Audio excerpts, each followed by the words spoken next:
Ladies and gentlemen, please welcome to the stage Chief Growth Officer for SFA, Matt Anderson. Thank you. For this next session, we're going to shift gears over to the intelligence community a bit and welcome two great Americans from the NRO, Mr. T.J. Lincoln and Colonel Eric Zarybaninsky, Colonel Z, as most people know him. As we prepared for this session, it was pretty fun because in the spirit of great competition, they started competing on who had the best job in the NRO. So I said, well, let's keep the competition going. You're going to write the other guy's intro and his bio and take the gloves off, include wives and whatever you want. So here we go. They're more gentlemanly than I would be. Following 30 years leading space operations at multiple levels, Mr. T.J. Lincoln retired from the U.S. Air Force and grew the epic beard you will see today. As the director of the NRO Mission Operations Directorate, he leads 24/7 intelligence collection operations in support of warfighters, national decision makers, civilian agencies, and allied partners. The Mission Operations Directorate includes 4,000 incredibly talented government and industry personnel. When not in the office, TJ and his wife Pam of 34 years can be found cooking epic meals or enjoying the outdoors as an avid hunter with his family. See, pretty safe. Now for Colonel Z, people call him the face of the NRO given the public-facing role he has, ensuring the success of each and every NRO launch. A launch cadence that is unprecedented in the history of government space launch. Mr. Lincoln calls him Clark Kent because of his superpower in ensuring our vital spacecraft are successfully placed on orbit to execute the critical intelligence, surveillance, and reconnaissance mission of the NRO that supports warfighters, national decision makers, and mission partners each and every day. Colonel Z, a Space Force Guardian with 23 years of military service, is the director of the Office of Space Launch for the NRO. Ladies and gentlemen, please welcome two great Americans, Mr. T.J. Lincoln and Colonel Eric Zarybaninsky.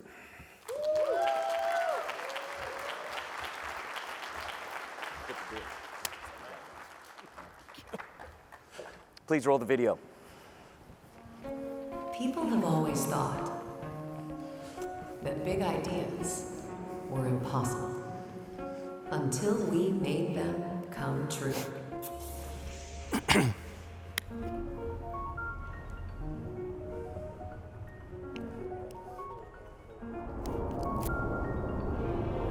Finding new ways to innovate, helping humanity prepare for the unpredictable on the planet we call home. We see from the perspective of stars.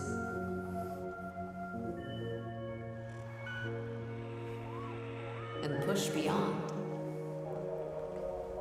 to keep the world safe.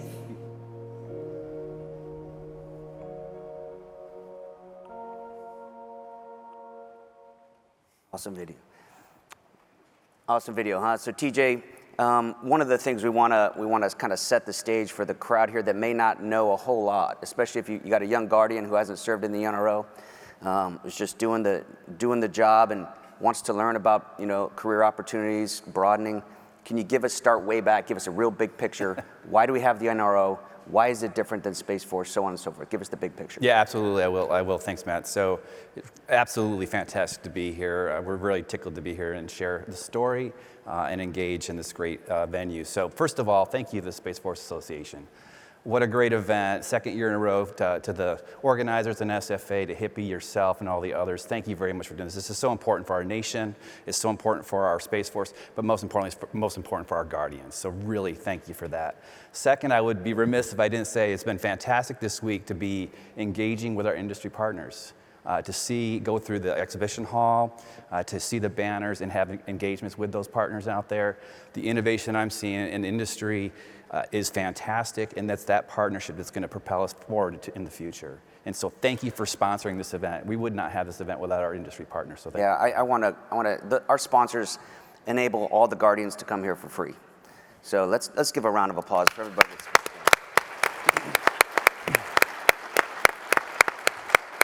It really makes it possible. So yeah, I appreciate you saying that. So yeah, let's dial us back a little bit. and tell us where the NRO came from. Will do. But before I do that, because I want to get a little shout out to my NRO alumni that are here today, as well as. That's right. All those people that are whooping and hollering, alumni and current members of the National Reconnaissance Office. After this, great Eric and I will provide you a lot of perspective, but talk to them. They will tell you what it's all about. So let's go back in history. 1961, you'll remember Francis Powers had been shot down in 1960, the U-2, and President Eisenhower really put the accelerator onto the floor to get us going to develop a ability to get to denied access areas. So the NRO was formed in 1961. We were veiled in secrecy for a long time, till 1992. We developed, I think, programs such as the Corona program. I think one of our panel members this week talked about the Corona program. A lot of innovation, a lot of failures, 16 failures up front before we did the star catching mission.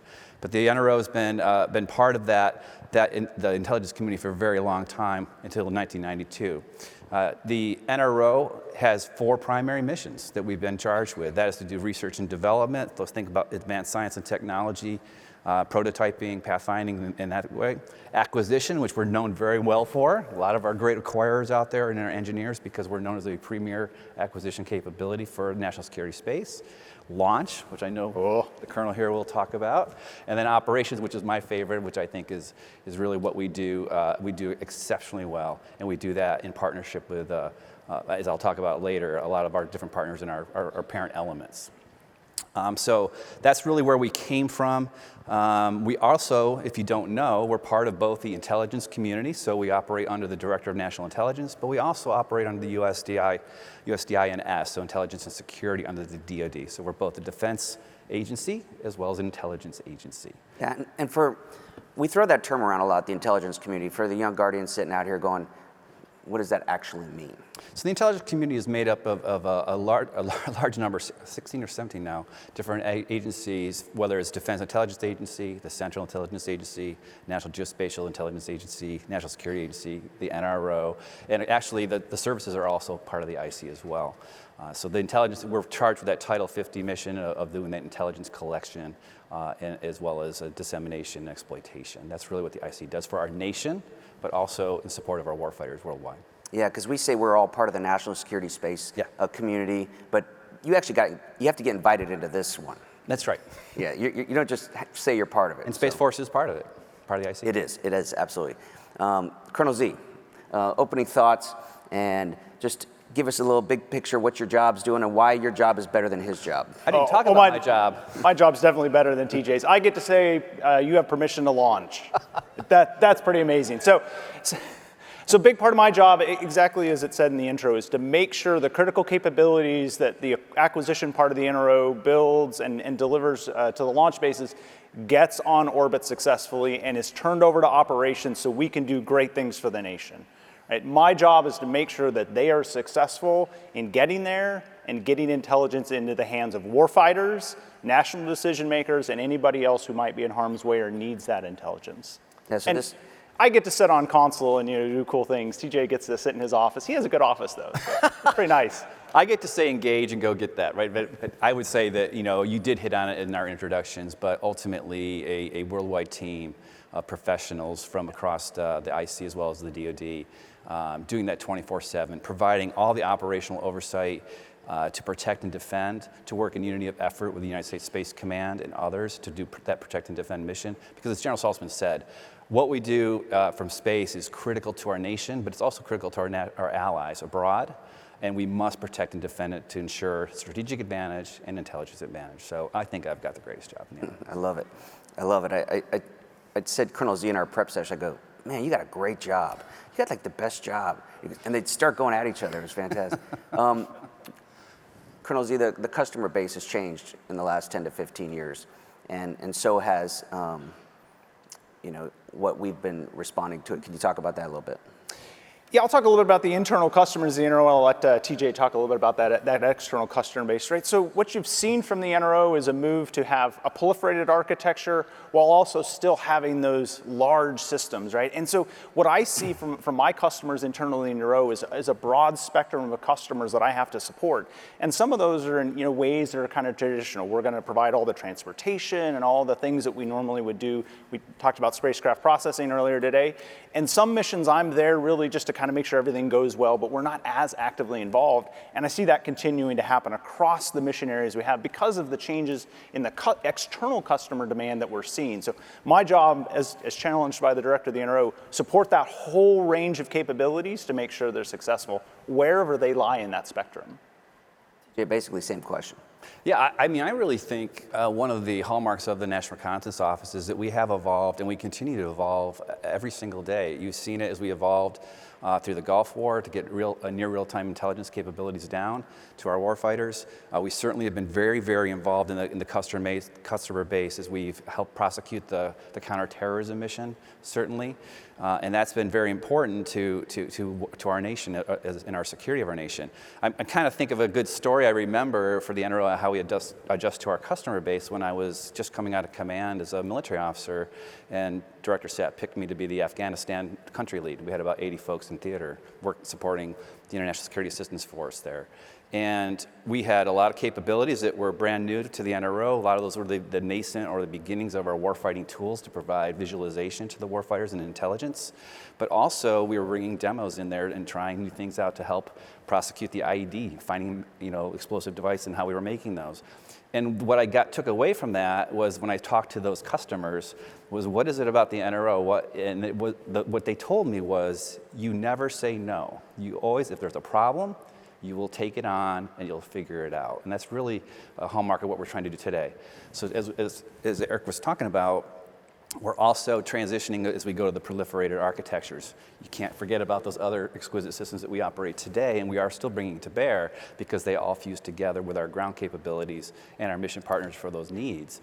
But now we have to start providing target track, target custody, target quality, so that we can not only do our traditional missions of target identification, indications, and warning, but also be able to enable long-range over-the-horizon fight and force protection to our force worldwide. So that's changing the way we have to think into the speed at which we have to innovate.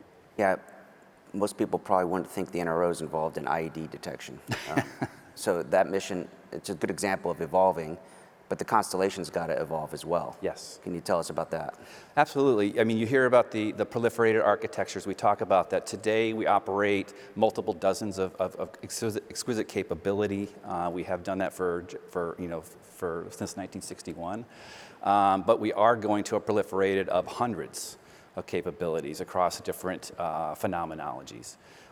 That's based on high-speed compute, a global network, advanced intelligence, artificial intelligence as well, which is going to really enable us to do rapid retasking. It's going to be direct access in theater so that those folks can task, but also working with our Guardians out there as we start to do that global allocation and mission management mission.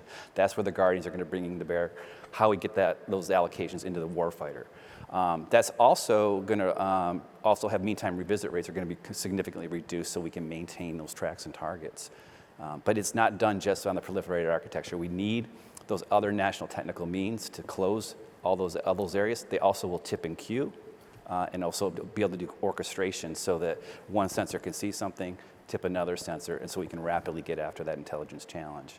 And then it's all brought together by the amazing ground systems of our Ground Enterprise Directorate and our Communications Directorate, because you need those. That's the secret sauce to get that data out to the people that need it. Yeah. Colonel Z, the depth and breadth in your business is important. And your commercial partners, the whole of government approach, can you talk about that a little bit? Yeah, I'll tie acquisition and operations and then kind of bring in the commercial partners as well, right? So in the launch business, it's all about the satellite, right? And getting that satellite on orbit. So when we talk about acquisition and operations, we talk a lot about how the rocket is doing and everything, but when we show up on console and we're gonna go launch, it's an operational environment and we're focused on making sure that we have a successful day. Got a good rocket, a good satellite, a good range, we're gonna go launch and get that capability on orbit. I'd also echo that when I was on the spacecraft side. If we're we're talking, somebody a couple days ago brought up the program manager's triangle, cost, schedule, performance. On the performance side, it was important that we talked about the technical specifications. It was more important that we talked about the impact to operations. And so that was the conversation we needed to have as I made decisions as a program manager. How does that impact the operators on TJ's floors, or how does that impact the end product that the warfighters are going to see? So that's a key part.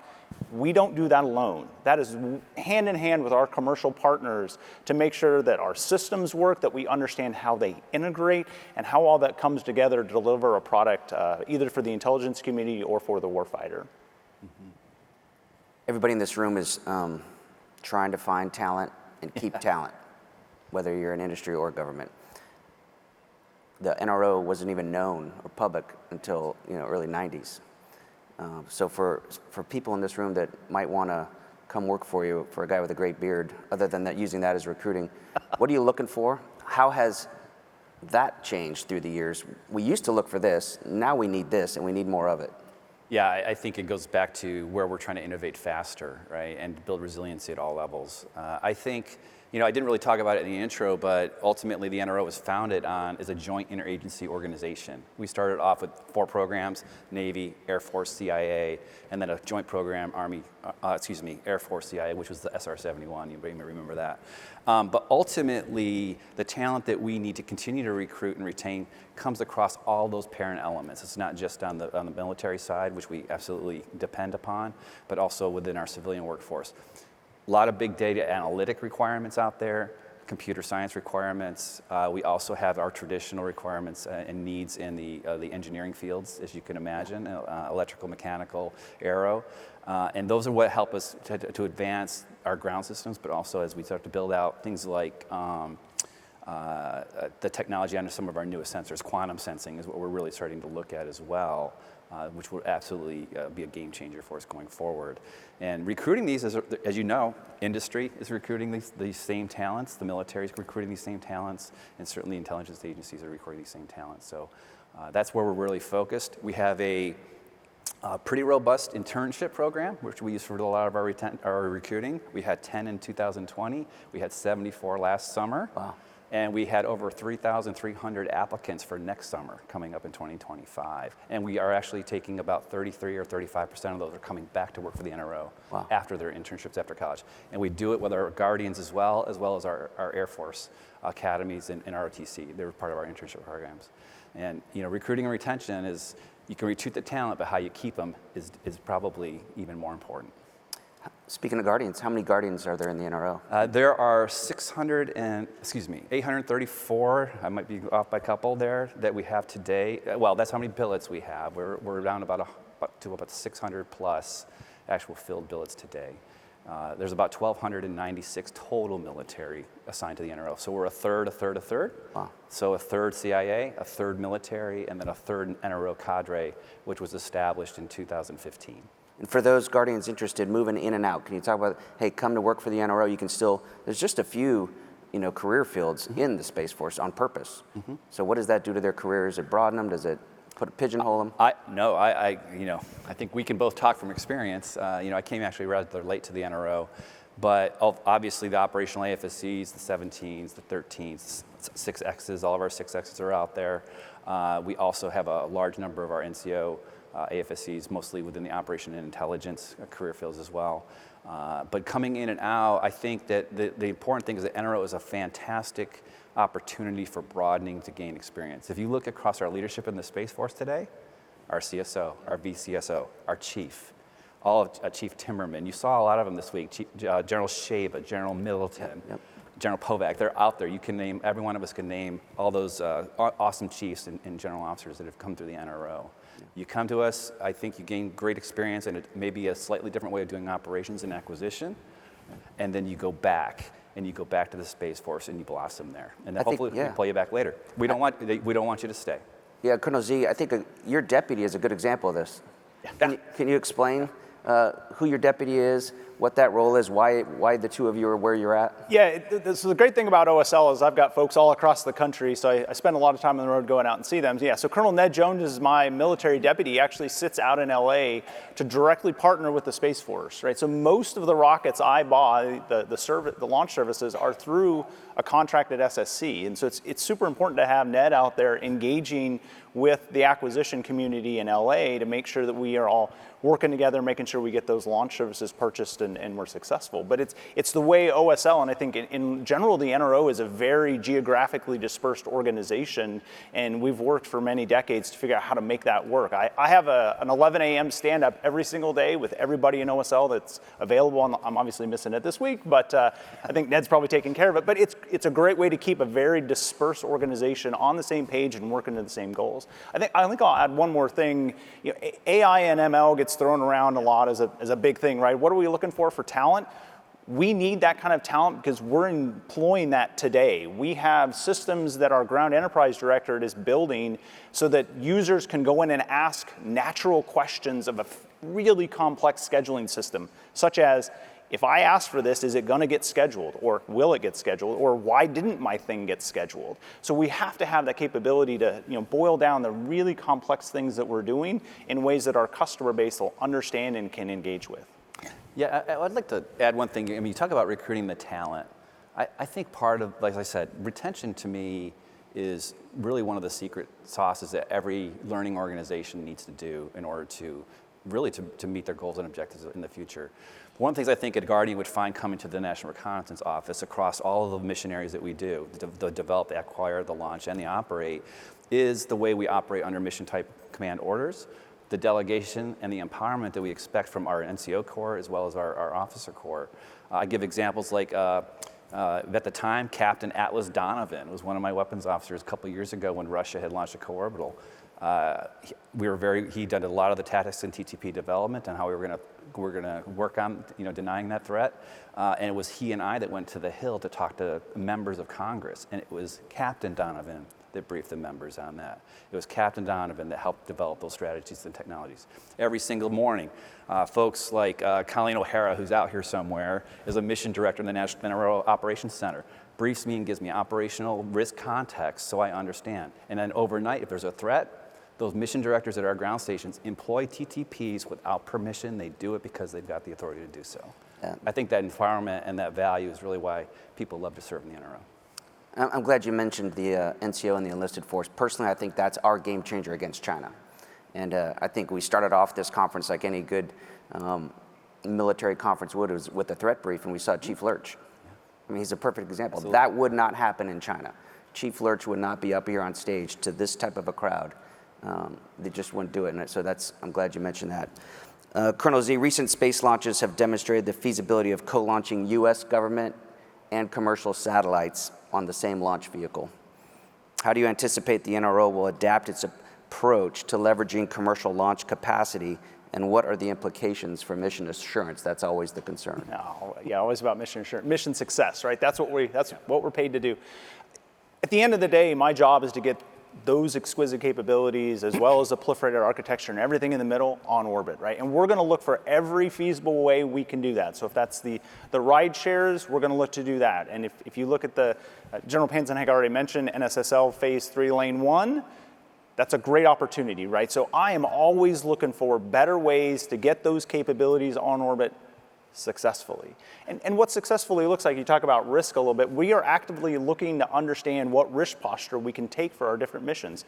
There are some missions we're going to do less mission assurance on because of the risk posture of that mission. That's okay. There's some missions we're going to do everything we can to ensure the success of that launch. So it's not a cookie cutter approach. We're going to individually evaluate all those missions and see how we support them. So I'm super excited about any way I can get things on orbit, ride share, dedicated launches, whatever's out there, we'll go look at it and see what we can do. I always wondered, do you sleep well the night before a launch? Usually not, because I don't know why rockets like to launch at 2 o'clock in the morning. Anybody who's been in launch knows it's like 2 o'clock in the morning. So yes and no, right? I think that, of course there's butterflies, right? As the mission director, that final authority that says, yeah, I'm comfortable we can launch that rocket, that's a huge responsibility. There's a lot of weight on my shoulders. But I've got a great team, and I've got a great partner in the commercial industry. I've got a great partner in the Space Force. I've got a great partner with NASA, right? So I do sleep well knowing there are a lot of people way smarter than me out there that have looked at these problems. We understand the systems, and when they tell me we're ready to launch, I feel comfortable with that. That's a great answer. My team may say I don't sleep very well most of the time. I do keep a kind of crazy sleep schedule, but. Well, I was overserved last night, and I didn't sleep very well either. So, Overserved. as the architectures become more proliferated, TJ, how do you envision operations changing to support these new constellations? And do you expect adjustments to government and/or contractor roles, or a more significant reliance on automation? Absolutely, and automation doesn't start with the proliferated architecture, quite honestly. I've challenged our team since I took over in 2019 to automate even today some of our exquisite systems, because the best use of our amazing talent within the NRO, within operations, isn't actually necessarily being out there sending commands to a vehicle or prosecuting a collection mission. If I can automate those things in the day of the life, I can take those people, those incredibly talented people, put them in those places where I'm challenged. How am I going to develop better collection strategies? How am I going to develop tactics, techniques, and procedures to thwart threats? How am I going to take those talented to do operational planning and integration with U.S. Space Command? So anything I can operate in a day in the life of operations absolutely is essential, and we've done that already, gone from let's say 17 folks on a crew to 3 operating an entire overhead constellation. That's pretty amazing. So automation is absolutely incredibly important today, not just as the proliferated architectures are delivered. The good thing about automation, at least with the proliferated, is it's being baked in early on. So as the ops lead for the NRO, I'm demanding those things are built into the system, because there's no way to operate a proliferated multiple hundreds of satellites the same way we do today. And so the mission management has to happen. The duty cycle tasking has to happen. The retasking has to happen in an automated way, with humans on the loop to be able to tweak that to make sure that we're meeting the operational assessment needs that we have to. So that's where we need to really leverage the automation, is to get after that piece of it.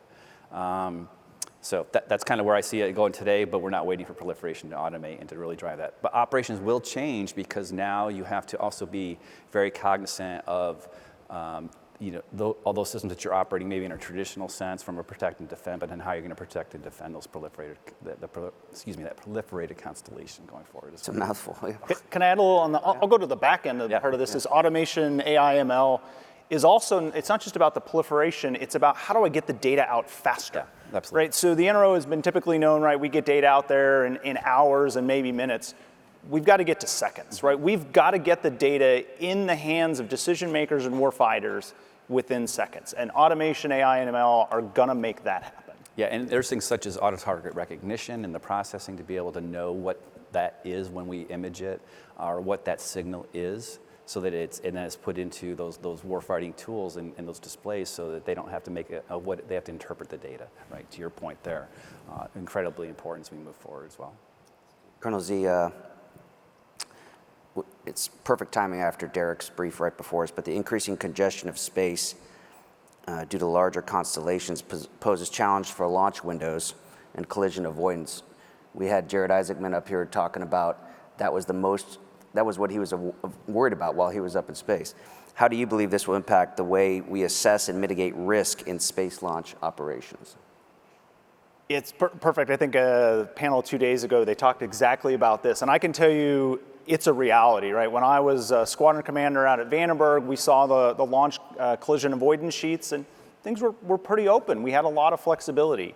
That has changed. When I sit down to do a mission and I understand what parts of the window are open or not due to collision avoidance, the landscape has changed. So a couple of things. One, we're bringing in all different sorts of data. I think someone earlier talked about the owner-operator ephemeris. We're looking at that as well, so that we understand that with a faster launch cadence, we need that data as quickly as we can to understand what parts of our window are open and what parts are not open. the other part of it is understanding what's our risk tolerance. So we have taken a hard look at our risk tolerance and said, what really is the threshold? And the director has challenged me to say, yeah, well, traditionally we were here for our risk tolerance. For some of our missions, can we move that higher? So we're kind of attacking this from both ends, better data, more data, but also understanding what risk tolerance we can have. 4,000 people in your organization. That's a lot of people. We've been talking about great power competition, but all week it's been about military service. With the intelligence community, the NRO in particular, when you're talking about great power competition, what do you guys think about? What do I think about great power competition? I think that, we the way I approach it specifically, and the NRO approaches it, is we are in that fight today, right? The great power competition is real, whether that's technological espionage that we see, whether that's supply chain impacts that we're seeing, whether it's the cyber threats and probing that we see every single day. It's a very real threat. And so how I look at the great power competition, in my mind, is there's a very limited time to prepare. You've heard the threat brief, as you pointed out, 2027, right? And so that has to be what drives our nation and what drives the national security space, specifically the Space Force, the NRO, all of our partners here, U.S. Space Command, to prepare today. And that means that we have to be doing advanced training. We have to be ringing out TTPs. We need to understand how we're going to work together through unity of effort and action to create that capability so that we can provide effects to not only to the warfighters, but to our national decision makers as we go through competition, crisis, and hopefully never, but conflict. I think that's the driving it home for me was things changed from 2010 on. Really, it was a lot of that was, I won't call it benign because it hasn't been benign since 2007 or so. But ultimately, it's accelerated, and we've seen that through China and Russia, and we have got to take it seriously. And I think the NRO, and specifically in the Space Force, is taking it very seriously. Yeah, we saw events this week with the drones. If we want to call that competition, then I think it's game on, because Absolutely. That was a significant, there was an arrest. Yep. A Chinese individual was arrested. Competition is real, so I like the way you said that. Colonel Z? I think one interesting thing when I came to the NRO, right, active duty military, I've had friends deploy downrange, right? I've had friends go into harm's way, and I know that what we did brought them home safely. It was interesting as I engaged with the civilian workforce there as well. They also had friends that had deployed downrange and had also come home because of the systems that we put on orbit. So there's a great camaraderie across the uniformed and civilian workforce at the NRO, knowing what the mission is, supporting warfighters, supporting the intelligence community to make sure that in great power competition, we have the upper hand. Absolutely. All right, parting thoughts, gentlemen. TJ. You want me to go first? Please. Look, I think this is, you've heard it a couple times this week, it is exciting time to be a Guardian. It's an exciting time to be in the intelligence community and be part of this amazing team. This is a team effort, absolute team effort. We are more powerful, we will be more successful together. And that's really my focus, is that it's not, you hear collaboration a lot, it's partnership, not just collaboration. It's trust. But the other thing for my guardians, our guardians out there, I'll say my guardians. I guess I'm a legacy guardian. Legacy guardian. Right. It is ultimately every one of you. It is absolutely something that you must do, and that is to dissent.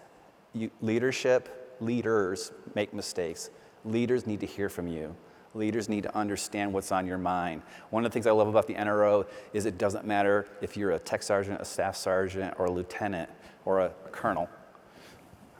Usually. We absolutely want to hear what is on your mind. You can't sit on the wall and keep it to yourself, because the best ideas are going to come from you. And that's what we value. So you got a dissent that's going to make our nation stronger going forward. Obviously excited to be in the launch community at this point.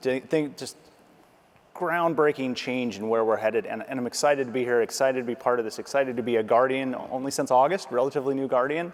But this is a great business to be in. The NRO is a great place, again, to come to understand kind of this unique mission, but then go back into the Space Force and see, hey, how do we do this better on both sides, right? So I love having folks come in and work with me and say, hey, I've seen this done differently here. Okay, let's try that, right? And it's from my most junior folks in the organization, a lieutenant who walks in and says, I saw it done better here. okay, let's go try that. So the NRO is a great place, as TJ said, to come in and say what you think we should do better, and we'll try to go make it happen. But again, thanks to SFA for putting this on, the sponsors. This was a great way to engage with both some old friends in the crowd, as well as make some new friends and engage with industry. So thank you again. Ladies and gentlemen, a round of applause. Thank you, gentlemen.